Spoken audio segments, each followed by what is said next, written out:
Assalamualaikum warahmatullahi wabarakatuh. Nama saya Supriyanto, mahasiswa PPG Daljab 2 2023 UIN Kiai Haji Abdurrahman Wahid Pekalongan.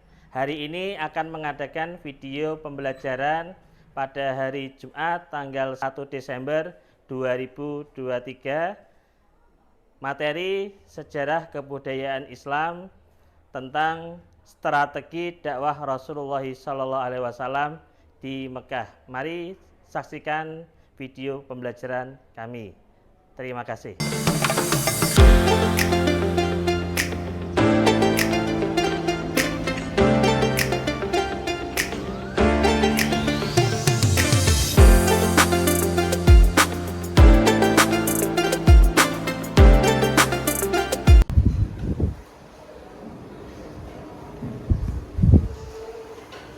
Bismillahirrahmanirrahim. Assalamualaikum warahmatullahi wabarakatuh.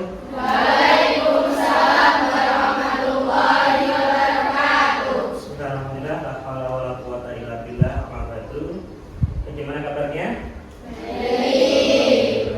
Jadi sebelum kita mulai pelajaran, mari kita berdoa dulu semoga apa yang kita pelajari hari ini akan memberikan manfaat bagi kita semua. Mari berdoa mulai.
Siti Muayyana, Siti Rukana, Uli Syafania, Vika Ananda, Julia Silva. Alhamdulillah pada hari ini semuanya hadir semua. Hari ini kita akan membahas tentang dakwah Rasulullah ketika di Mekah. Masih ingat yang kemarin? Apa? Kemarin kita bahas apa kemarin? Tentang keadaan masyarakat Makkah sebelum Islam. Apa hal positif masyarakat Makkah sebelum Islam? Menepati janji, betul. Ada lagi? Menghormati tamu, berdagang. Kalau yang negatifnya, berjudi, memaafkan, memperbudak. Dalam perjalanannya, kemudian umur 25 tahun Kanjeng Nabi menikah dengan Sayyidah Khadijah. Siapa Sayyidah Khadijah? Nah, lupa? Ya, coba kita ingat-ingat. Abdullah nama ayahnya, Aminah ibundanya, Abu Thalib kakeknya, Abu Thalib pamannya, Khadijah istri setia, Fatimah putri tercinta, semua berasa mulia dari Quraisy ternama. Inilah kisah sang Rasul yang penuh suka duka. Inilah kisah sang Rasul yang penuh suka duka, yang penuh suka duka. Sallallahu Nabi Muhammad. Hari ini itu kita akan membahas suka duka dakwah Kanjeng Nabi ketika di Mekah. Jadi hari ini kita akan mempelajari bagaimana strategi dakwah Rasulullah ketika di Mekah. Jadi setelah beliau mendapatkan wahyu, dapat perintah dari Allah untuk berdakwah. Tujuan dari pembelajaran hari ini adalah memahami materi tentang strategi dakwah Nabi di Mekah dengan baik. Kemudian identifikasi materi tentang keberhasilan strategi dakwah Nabi di Mekah dengan baik. Dan terakhir, mengetahui faktor penolakan masyarakat Mekah, kenapa mereka tidak mau menerima, walaupun ada yang menerima. Nah, setelah mendapatkan wahyu, konsepnya adalah Allah memberikan perintah untuk berdakwah. Setelah itu, mulai tahapan awal dakwah disiri, yaitu dakwah dengan diam. Ya. Setelah itu turun ayat wahyu perintah dakwah bil jari, yaitu dakwah dengan terang-terangan. Setelah dakwah terang-terangan, ada tantangan-rintangan yang dihadapi oleh Rasulullah. Ini suka duka perjuangan Rasulullah ketika di Mekah. Untuk itu mari kita bisa lihat video berikut ini.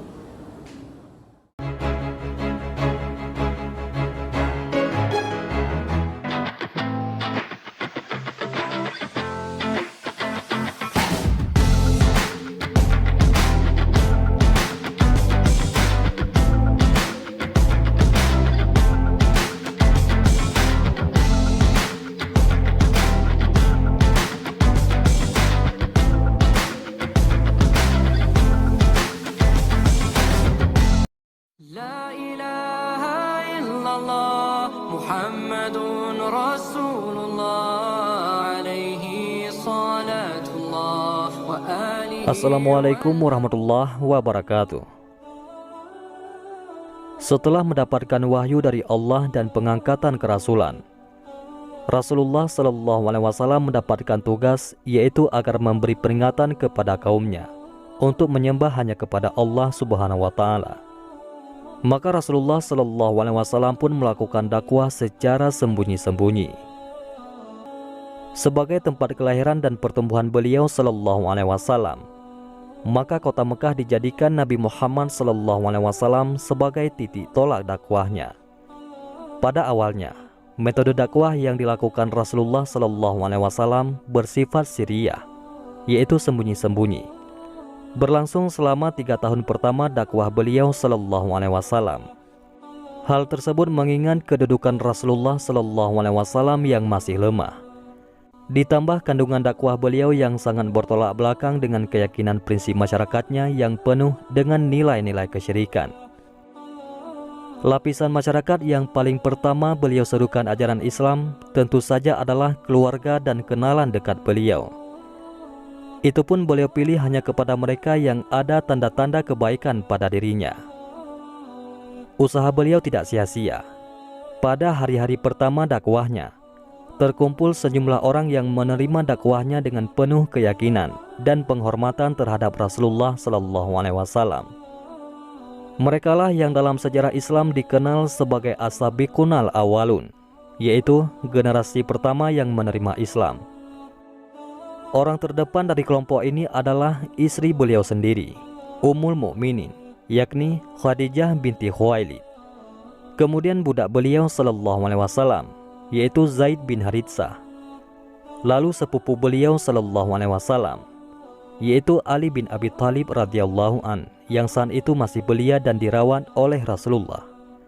Kemudian sahabat dekat beliau, yaitu Abu Bakar As-Siddiq radhiyallahu anhu. Abu Bakar As-Siddiq radhiyallahu anhu setelah masuk Islam, beliau langsung turut serta berdakwah. Lewat usaha beliau, ditambah perangainya yang terpuji serta kedudukannya yang terhormat di tengah masyarakat, dakwahnya cepat memberikan hasil. Tak berapa lama, tercatatlah sejumlah orang yang masuk Islam lewat beliau. Di antaranya, Utsman bin Affan, Zubair bin Awam, Abdurrahman bin Auf, Sa'ad bin Abi Waqqas, Talhah bin Ubaidillah radhiyallahu anhum. Mereka juga digolongkan sebagai generasi pertama dari kalangan para sahabat dan yang banyak berperan dalam dakwah Rasulullah SAW berikutnya. Kemudian satu demi satu masyarakat Quraisy masuk Islam, seperti Bilal bin Rabah, Abu Ubaidah Amir bin Jarrah, Abu Salamah bin Abdul Al-Asad, Arqam bin Abi Arqam, Utsman bin Mas'un, Fatimah binti Khattab, yakni saudara perempuan Umar bin Khattab. Kemudian Khabbab bin Arad, Abdullah bin Mas'ud dan lainnya.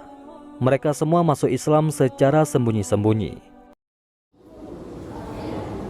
Itu tadi mereka yang pertama kali masuk Islam, dikenal dengan as-sabiqunal awwalun. Setelah itu Kanjeng Nabi mendapatkan perintah untuk berdakwah terang-terangan. Dakwah bil jari dengan terang-terangan.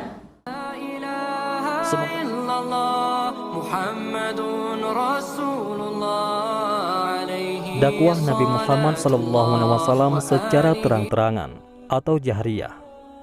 Fase ini ditandai dengan wahyu dari Allah Subhanahu wa Ta'ala yang berisi perintah untuk memperingatkan kalangan keluarga beliau SAW, sebagaimana firman Allah Subhanahu wa Ta'ala, dan berilah peringatan kepada kerabat-kerabatmu yang terdekat. Quran Surat Asy-Syu'ara ayat 214.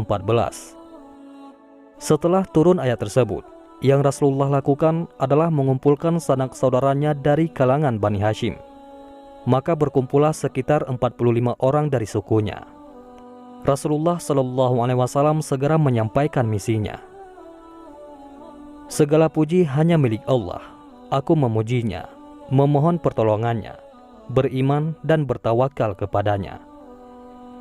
Tiada Tuhan yang disembah kecuali Allah semata, tiada sekutu baginya. Sesungguhnya, aku adalah utusan Allah yang diutus untuk kalian secara khusus, dan kepada seluruh umat manusia secara umum. Demi Allah, kalian akan mati sebagaimana kalian tidur, dan kalian akan dibangkitkan sebagaimana kalian bangun dari tidur, dan perbuatan kalian akan diperhitungkan. Di sana ada surga dengan kenikmatan abadi, atau neraka dengan siksaan abadi. Lalu Abu Talib berkata, kami senang menolongmu, kami juga selalu menerima nasihatmu dan sangat membenarkan ucapan-ucapanmu. Mereka anak cucu nenek moyangmu kini berkumpul, dan aku salah seorang di antara mereka dan orang yang paling cepat memenuhi keinginanmu. Teruskanlah apa yang diperintahkan kepadamu. Demi Allah, saya akan selalu melindungimu dan mencegah orang yang akan berbuat jahat kepadamu. Cuma saja, saya belum siap meninggalkan agama Abdul Muthalib. Sedang Abu Lahab berkata, sungguh hal ini merupakan aib. cegahlah dia sebelum mempengaruhi yang lainnya. Demi Allah, aku tetap akan melindunginya, tegas Abu Thalib. Dari sini, Rasulullah mengetahui pembelaan Abu Thalib kepadanya, meskipun dia sendiri tidak bersedia memeluk agama Islam. Maka setelah itu, Rasulullah SAW mendaki Bukit Safa, kemudian beliau berseru, "Wahai Bani Fihr, wahai Bani Adi." Tak lama kemudian mereka berkumpul. Bahkan seseorang yang tidak dapat hadir, mereka mengutus utusannya untuk mencari tahu apa yang terjadi. Datang pula Abu Lahab dan kaum Quraisy. Maka bersabdalah Rasulullah SAW, "Bagaimana pendapat kalian seandainya aku beritahukan bahwa ada sekelompok pasukan berkuda di balik gunung ini akan menyerang kalian? Apakah kalian akan membenarkan ucapanku?" "Tentu, kami mengenalmu orang yang paling jujur di antara kami," jawab mereka. Maka Rasulullah SAW bersabda, "Sesungguhnya aku adalah pemberi peringatan untuk kalian sebelum datang azab yang sangat pedih. Celakalah engkau selama-lamanya. Untuk inikah engkau mengumpulkan kami?" hardik Abu Lahab. Maka turunlah ayat, "Binasalah kedua tangan Abu Lahab." Quran Surat Al-Lahab.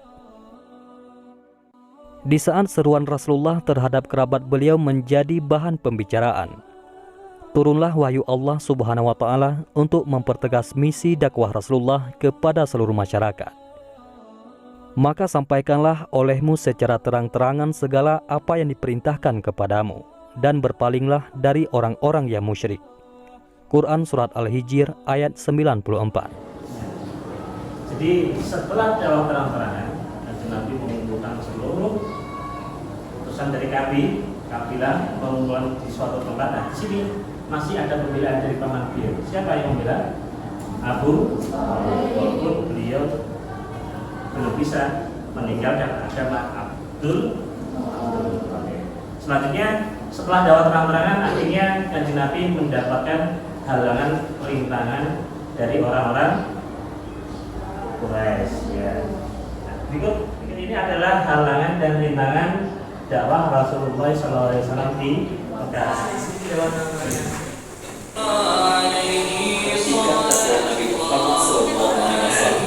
Ini imbas dari dakwah terang-terangan, yaitu ejekan dan hinaan serta berkorban dan tuduhan. Mereka berkata, "Hai orang yang diturunkan Al-Quran kepadanya, sesungguhnya kamu benar-benar orang yang gila." Quran Surat Al-Hijr ayat 6. Jika Rasulullah sedang duduk dikelilingi oleh sahabat-sahabatnya yang miskin, mereka mengejeknya. "Orang-orang semacam inikah di antara kita yang diberi anugerah oleh Allah kepada mereka?" Quran Surat Al-An'am ayat 53. Mereka sering menertawakan kaum muslimin, saling mengedipkan mata penuh ejekan jika kaum muslimin berlalu di hadapan mereka, dan menuduh mereka sebagai orang-orang yang sesat. Langkah kedua yang mereka lakukan, yaitu menyebarkan isu negatif dan berbagai bentuk syubhat terhadap ajaran yang dibawa Rasulullah SAW. Mereka mengatakan bahwa Al-Quran adalah kebohongan dan dongengan orang-orang terdahulu. Perkataan orang kafir tersebut tercantum dalam Quran Surat Al-Furqan ayat 4-5. Langkah selanjutnya yang mereka lakukan yaitu penawaran. Di antara penawaran yang mereka ajukan kepada Nabi Muhammad SAW adalah berupa ibadah secara bergantian, yaitu dalam 1 tahun Rasulullah beribadah kepada Tuhan mereka, lalu di tahun berikutnya mereka beribadah kepada Tuhan beliau SAW. Tawaran yang sangat lucu tersebut ditolak oleh Allah Subhanahu wa Ta'ala dengan menurunkan surat Al-Kafirun. Katakanlah, "Hai orang-orang kafir, aku tidak akan menyembah apa yang kamu sembah, dan kamu bukan penyembah Tuhan yang aku sembah, dan aku tidak pernah menjadi penyembah apa yang kamu sembah, dan kamu tidak pula menjadi penyembah Tuhan yang aku sembah. Untukmulah agamamu, dan untukkulah agamaku." Quran Surat Al-Kafirun ayat 1-6. Beberapa bulan telah berlalu, namun upaya mereka belum membuahkan hasil. Maka kaum kafir Quraisy kembali berkumpul untuk menentukan langkah berikutnya. Musyawarah yang dipimpin langsung oleh Abu Lahab itu akhirnya menyepakati cara kekerasan terhadap Rasulullah beserta para sahabat beliau. Namun untuk melakukan kekerasan terhadap Rasulullah SAW, tidak semua orang kafir berani melakukannya. Mengingat kedudukannya yang sangat dihormati di tengah masyarakat Arab Quraisy waktu itu. Ditambah perlindungan yang diberikan paman beliau, yaitu Abu Thalib, tokoh yang sangat disegani pula oleh masyarakatnya. Hanya tokoh-tokoh mereka saja yang penuh kedengkian yang berani mengganggunya secara fisik, seperti Abu Lahab, Abu Jahal, Ubay bin Khalaf, dan yang lainnya. Adapun penyiksaan dan penindasan kepada selain Rasulullah SAW, khususnya kepada kaum lemah, lebih keras mereka lakukan. Misalnya Utsman bin Affan ketika beliau masuk Islam, dirinya dilipat dengan tikar, lalu dibuatkan asap dari bawah. Ketika Bilal bin Rabah masuk Islam, oleh tuannya, yaitu Umayyah bin Khalaf al-Jumahi, diikat dengan tali di lehernya, lalu diperintahkan anak-anak untuk menariknya mengelilingi Ka'bah. Bahkan lebih kejam dari itu. Di suatu hari di musim panas, dia diseret keluar lalu dihempaskan ke tanah. Kemudian sebongkah batu besar diletakkan di atas dadanya sambil berujar, "Demi Tuhan, engkau akan terus seperti ini hingga mati, atau engkau mengingkari Muhammad dan kembali beribadah kepada Lata dan Uzza." Namun dalam kondisi seperti itu, beliau hanya mengatakan, "Ahad, Ahad." Hingga kemudian datang Abu Bakar dan menebusnya dengan sejumlah uang untuk dimerdekakan. Kesimpulannya, tidak ada seorang pun dari kaum lemah yang diketahui masuk Islam kecuali mereka mengalami berbagai bentuk penyiksaan. Di antara kebijakan yang Rasulullah ambil untuk menghadapi berbagai penindasan tersebut adalah mencegah para sahabat untuk mengumumkan keislamannya baik dalam bentuk ucapan maupun perbuatan. Mereka pun diperintahkan untuk tidak berkumpul kecuali secara rahasia. Karena jika hal tersebut diketahui orang-orang musyrik, maka upaya beliau dalam membina dan mengajarkan Al-Quran dan As-Sunnah kepada para sahabat akan terhalang. Bahkan dapat mengakibatkan benturan fisik antara kedua belah pihak. Hal ini sangat membahayakan, karena kekuatan kaum muslimin saat itu masih lemah. Adapun Rasulullah sendiri, terus melakukan dakwah dan ibadah secara terang-terangan di tengah orang-orang musyrik. Akan tetapi dengan para sahabatnya, beliau berkumpul secara rahasia di rumah Arqam bin Abi Arqam al-Makhzumi di Bukit Safa, yang selama ini tidak diperhatikan oleh orang-orang musyrik. Wallahu a'lam bishawab. Terus sampai hijrah ke Habasyah. Jadi yang ketiga tadi apa tantangannya? Langkah pertama mereka itu di Yaman. Setelah dakwah terang-terangan, akhirnya mendapatkan tekanan dari Quraisy. Apa yang Quraisy orang-orang Quraisy lakukan? Mencaci maki, betul. Terus memfitnah, ya, sampai difitnah. Yang ketiga, dengan kekerasan. Jadi sekarang kita membuat kelompok seperti kemarin yang sudah jalan minggu lalu. Nah, kelompok ini nanti kita bagi. Nah, di situ nanti ada beberapa persoalan. Yang pertama mengenai bagaimanakah dakwah diam-diam itu sendiri, terus bagaimanakah dakwah terang-terangan, dan kira-kira bagaimana halangan-rintangan yang dihadapi oleh Rasulullah. Dan yang terakhir, bagaimanakah bentuk dakwah pada saat ini? Apakah sama dengan zaman Nabi atau kita punya cara dakwah yang berbeda?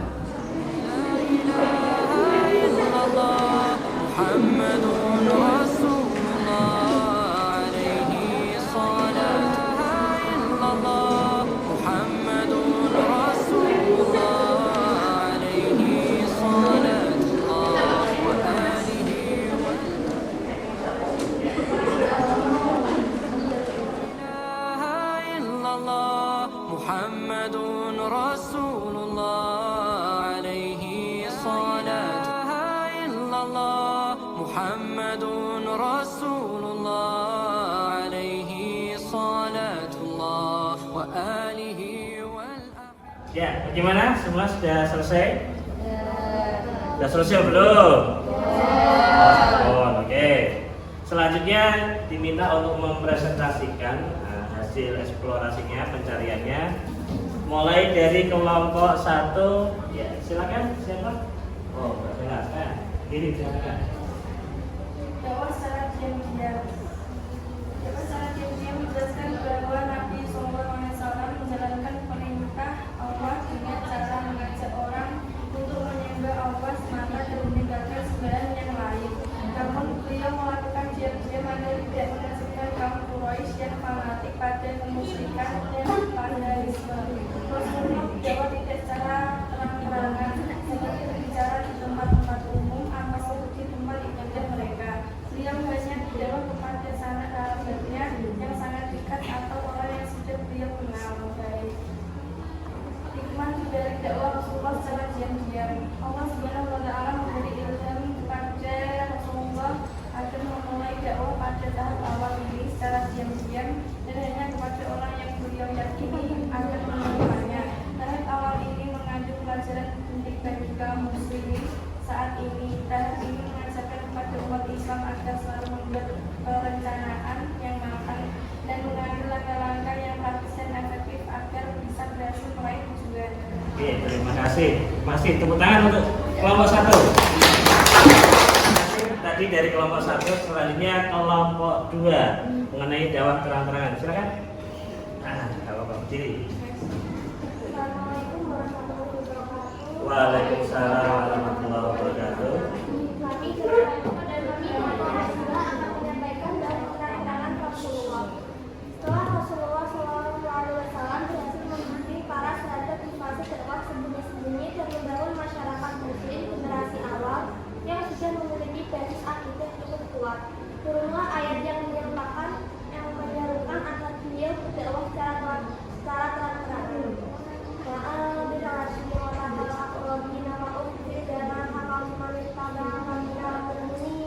Artinya, dan berilah peringatan kepada kerabat-kerabatmu yang terdekat, dan rendahkanlah dirimu terhadap orang-orang yang mengikutimu, yaitu orang-orang yang beriman. Quran Surah Asy-Syura ayat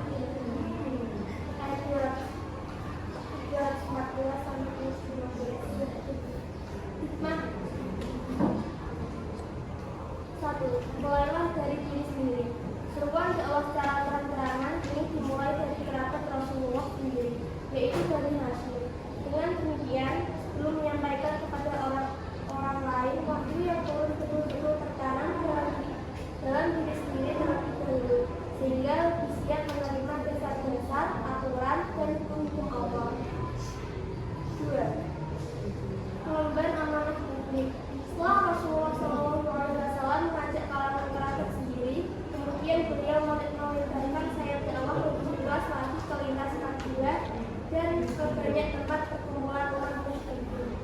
3. Islam adalah agama rasionalis.